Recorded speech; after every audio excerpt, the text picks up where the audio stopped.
शिवसेना चांदिवली विधानसभा आमदार दिलीप लांडे यांच्या माध्यमातून कुर्ला काजूपाडा प्रभाग क्रमांक 163 मधील महिलांचा सन्मान सोहळा आयोजित करण्यात आला होता।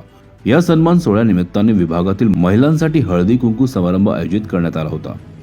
रविवार दिनांक 14 डिसेंबर 2025 रोजी कुर्ला पश्चिम काजूपाडा येथील कै गंगाराम साठम उद्यान येथे आयोजित करण्यात आलेल्या या सोहळ्यात हजारोच्या संख्येने माता भगिनी महिला सहभागी झाल्या होत्या। या कार्यक्रमानिमित्ताने महिलांसाठी खास संगीतमय मनोरंजनाचा कार्यक्रम आयोजित केला होता। यावेळी शिवसेनेचे महिला पुरुष पदाधिकारी, शिवसैनिक आणि महिला मंडळ मोठ्या संख्येने उपस्थित होत्या। या दरम्यान उपस्थित महिलांना आयोजक आमदार दिलीप लांडे यांनी मार्गदर्शन केले। ये हळदीकुंकवाचा समारंभ आहे, महिलांचा सन्मान आहे। थोड्याच दिवसामध्ये आचारसंहिता येत असल्यामुळं हा कार्यक्रम लवकर घेण्यात आलेला आहे आणि या ठिकाणी प्रत्येक वर्षी अशा माध्यमातून महिलांचा सन्मान केला जातो। तोच सन्मान सोहळा आज आयोजित केलेला आहे। या ठिकाणी आपण पाहिलं असेल, संपूर्ण वार्ड क्रमांक 163 मधील प्रत्येक घरातील महिला एक या ठिकाणी आशीर्वाद देण्यासाठी आलेला आहे। या महिला सन्मान सोहळ्याच्या माध्यमातून मला आणि माझ्या परिवाराला आशीर्वाद देण्यासाठी येत असतात।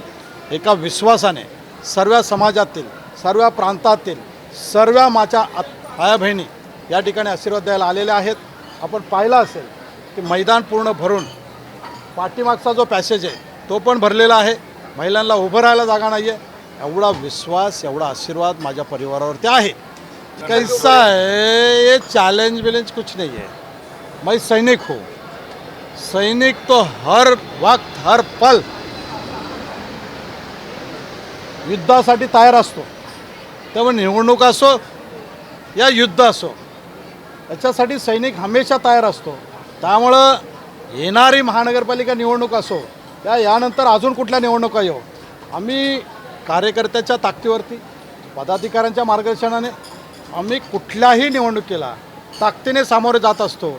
आणि या चांदिवलीमध्ये आपण पाहिलं असेल की या ठिकाणी कार्यकर्त्यांच्या मेहनतीवरती, पदाधिकाऱ्यांच्या मार्गदर्शनामध्ये एकजुटीने एक मोठी ताकद, एक भगवी शक्ती, एक प्रभू रामचंद्राचं धनुष्यबाण घेऊन या चांदिवलीमध्ये एकट्टा तयार झालेले आहेत। आणि या ताकदीवरती या चांदिवलीमध्ये प्रभू रामचंद्राचं धनुष्यबाण घेऊन विकासाचा रथ या संपूर्ण चांदिवलीमध्ये गल्ली गल्लीमध्ये सुरू आहे, जो 20 वर्षात झालं नव्हतं।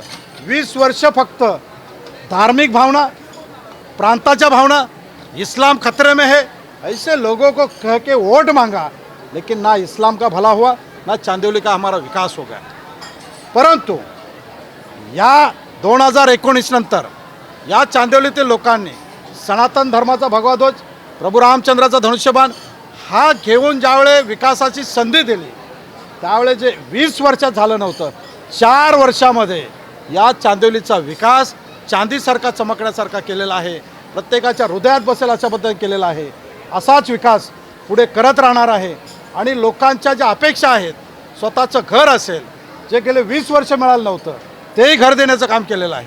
अशाच भावना, अशीच श्रद्धा लोकांची माझ्या डोक्यावरती राहावं आणि त्यांच्या मनामध्ये असणारा चांदिवलीचा विकास, लोकांची सेवा, लोकांना मान सन्मान द्यायचं काम माझ्या हातून घडो, एवढीच अपेक्षा। म्हणून तेच सांगितलं ना की गोरगरिबांना घरं 15 वर्षात, 16 वर्षात मिळाली नव्हती।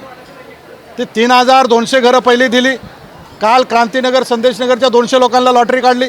आज जरीमरीमधील लोकांना 200 लोकांची लॉटरी काढली। ज्या लोकांना हक्काचं घर आहे, त्यांच्या मुलाबाळाचं जे स्वप्न आहे ते पूर्ण करण्याचं काम आदरणीय एकनाथ शिंदे साहेबांच्या आशीर्वादाने पूर्ण करत आहे। CEN न्यूज, देश प्रदेश की ताज़ा तरीन खबरों के लिए CEN न्यूज को सब्सक्राइब करें और रहें पल पल की खबर से हर पल बाखबर।